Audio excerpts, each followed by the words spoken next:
Hello दोस्तों, MX कहानी की इस नई सीरीज में आप सभी का स्वागत है। आज की इस कहानी का नाम है नीलावंती, एक श्रापित ग्रंथ। आइए जानते हैं इस कहानी का रहस्य। दोस्तों, नीलावंती ग्रंथ को भारत सरकार ने बैन कर दिया है क्योंकि इस ग्रंथ को एक श्रापित यक्षिणी के द्वारा लिखा गया है। ऐसा माना जाता है कि जिसने भी लालचवश इस किताब को पढ़ने की कोशिश की उसकी मृत्यु हो गई या फिर वह पागल हो गया।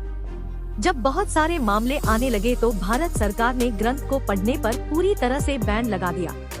दोस्तों, यह बहुत समय पहले की बात है। उत्तर प्रदेश के एक छोटे से गांव में एक आदमी था। उसकी एक पत्नी और एक छोटी सी बच्ची थी।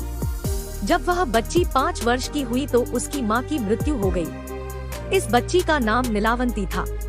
नीलावंती की मां की मृत्यु के पश्चात नीलावंती के पिता ने उस गांव को छोड़ दिया और नीलावंती को लेकर दूसरे गांव में चले गए। दोस्तों, नीलावंती के पिताजी को आयुर्वेद का अच्छा खासा ज्ञान था। नीलावंती भी अपने पिता से आयुर्वेद का ज्ञान लेती थी। नीलावंती के अंदर एक खासियत थी कि वह पेड़ पौधों, जानवरों, पशु पक्षियों सब की भाषा समझती थी।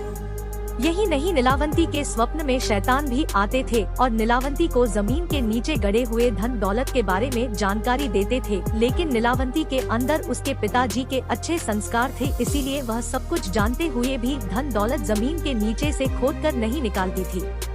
नीलावंती को पेड़ पौधे और शैतान जो भी मंत्र बताते थे वह पीपल के पत्ते से बनी किताब पर लिख लेती थी।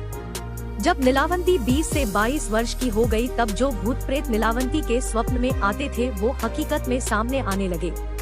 कुछ समय बाद नीलावंती को पता चलता है कि वो एक श्रापित यक्षिणी है जो कि एक श्राप की वजह से इस दुनिया से बाहर नहीं निकल पा रही है। उसे अपनी दुनिया में जाना था। यह सब बात वह अपने पिताजी को बताती है।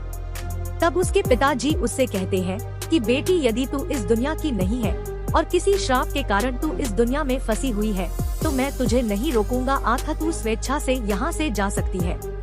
फिर नीलावंती उस गांव को छोड़कर जाने लगी कि रास्ते में उसे एक व्यापारी मिलता है। आथा नीलावंती उस व्यापारी से दूसरे गांव में जाने के लिए कहती है क्योंकि नीलावंती को एक अच्छी आत्मा ने बताया था कि यहाँ से 35 मील की दूरी पर तुम्हें एक गांव मिलेगा और उस गांव में तुम्हें एक बरगद का पेड़ मिलेगा।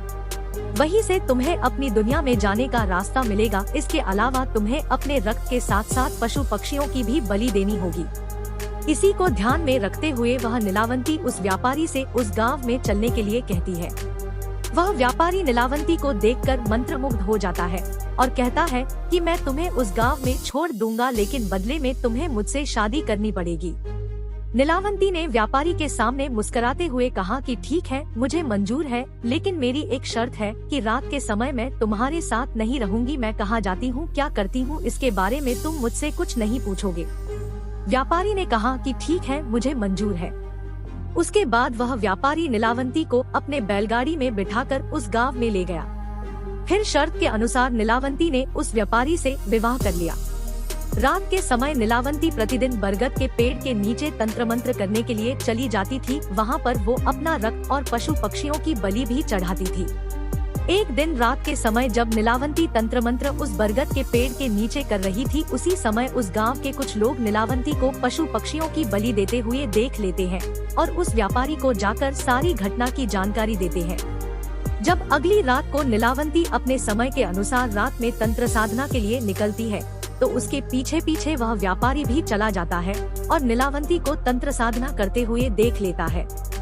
अगले दिन नीलावंती के स्वप्न में शैतान आता है और उससे बताता है कि नीलावंती, कल जब तुम तंत्र साधना के लिए बरगद के पेड़ के नीचे जाओगी, उसी समय बरगद के पेड़ के बगल से जो नदी बहती है उस नदी में तुम्हें एक लाश बहती हुई दिखाई देगी। उस लाश के गले में एक ताबीज होगा, तुम्हें उसे खोल लेना है। गले से ताबीज को निकालने के बाद उसी नदी में तुम्हें एक नाव पर सवार आदमी मिलेगा। तुम्हें इस ताबीज को उस आदमी को दे देना है। वह तुम्हें दूसरी दुनिया के दरवाजे तक पहुँचाने में तुम्हारी मदद करेगा। उस शैतान ने नीलावंती से यह भी कहा कि तुम्हें अपनी दुनिया में वापस लौटने का सिर्फ यही एक ही चांस मिलेगा, दोबारा चांस तुम्हें नहीं मिलेगा। अगले दिन नीलावंती बहुत खुश हुई और रात के समय बरगद के पेड़ के नीचे चली गई। वह तंत्र साधना करके अपनी रक्त की तथा पशु पक्षी की बलि दे ही रही थी कि उसे नदी के किनारे एक लाश बहती हुई दिखाई देती है। नीलावंती उस लाश के पास जाती है और उसके गले में बंधे हुए ताबीज को निकालने की कोशिश करती है। उसी समय वहाँ पर वह व्यापारी भी आ गया जो अपने असली शैतानी रूप में आ गया था। वह ताबीज की पहली गांठ खोल पाई थी, दूसरा खोलने ही वाली थी कि गांव वाले वहां आ गए और नीलावंती को नरभक्षी समझकर कहने लगे कि ये दोनों शैतान हैं, ये दोनों तो सभी गांव वालों को मार डालेंगे, आथा इन दोनों को मार डालो। सभी गांव वालों ने अपने अपने हथियार लेकर दोनों को दौड़ा लिया। नीलावंती तो बच गई, लेकिन गांव वालों ने उस राक्षस को मार गिराया।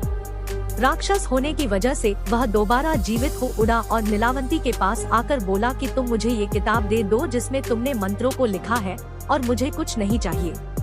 तब नीलावंती ने सोचा कि यदि यह किताब इस शैतान को मिल गया तो यह दुनिया के लिए अनर्थ साबित हो सकता है। आथा नीलावंती ने उस किताब को श्रापित करते हुए कहा कि जिसने लालच में आकर इस किताब को पूरा पढ़ लिया उसकी तुरंत मृत्यु हो जाएगी, और जिसने इस किताब को आधा पढ़कर बीच में ही छोड़ दिया वह पागल हो जाएगा। यह कहकर नीलावंती उस किताब को लेकर भाग गई। उसके बाद नीलावंती का आज तक पता नहीं चला कि वह कहाँ गई। कुछ समय पश्चात वह किताब एक साधु को मिलती है। उस साधु के मन में किसी भी तरह का कोई लालच नहीं था, क्योंकि वह किताब दूसरे भाषा में लिखी गई थी। आथा उस साधु ने उसे सरलतम रूप में अनुवाद करके लिखा ताकि सबको समझ में आ जाए। सेकंड पार्ट को देखने के लिए चैनल को सब्सक्राइब करें, कमेंट्स करें, शेयर करें। धन्यवाद।